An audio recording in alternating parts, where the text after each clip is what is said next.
खेसारी लाल यादव जी और रानी अख्तर जी के एक और नया होली के वीडियो आ रहा बा। तो किस दिन और किस समय, चलिए जानते हैं इस वीडियो के माध्यम से।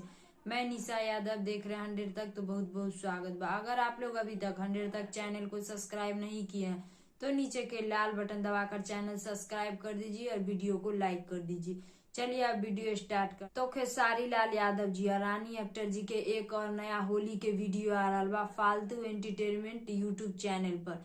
खेसारी लाल यादव जी और रानी अख्तर जी के एक और नया होली के वीडियो आ रहा बा फालतू एंटरटेनमेंट यूट्यूब चैनल पर।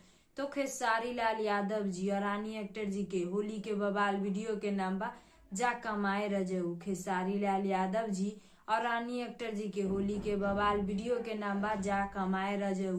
जा कमाए रजऊ गाना को गाए हैं खेसारी लाल यादव जी और लिखे हैं कृष्णा बेदर्जी जी। जा कमाए रजऊ गाना को गाए हैं खेसारी लाल यादव जी और लिखे हैं कृष्णा बेदर्जी जी। जा कमाए रजऊ होली के वीडियो में खेसारी लाल यादव जी के साथ रानी अख्तर जी के जोड़ी देखे के मिली।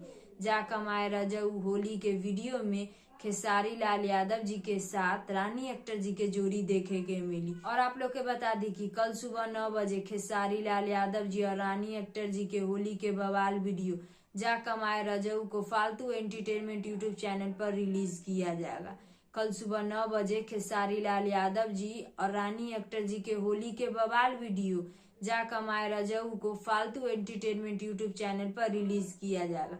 तो आप लोग कल सुबह 9 बजे खेसारी लाल यादव जी और रानी अख्तर जी के बवाल होली के वीडियो जा कमाए रजऊ को फालतू एंटरटेनमेंट यूट्यूब चैनल पर देखना नहीं भूलिएगा। कल सुबह 9 बजे खेसारी लाल यादव जी और रानी अख्तर जी के बवाल होली के वीडियो जा कमाए रजऊ को फालतू एंटरटेनमेंट यूट्यूब चैनल पर देखना नहीं भूलिएगा। तो आप लोग के यही छोटा सा जानकारी बतावे के रहे, तो इस जानकारी के बारे में का राय बा, का विचार बा, नीचे कमेंट बॉक्स में बतलाएं। फिलहाल में इतने, फिर से मिलेंगे अगले वीडियो में। जय हिंद, जय भोजपुरी।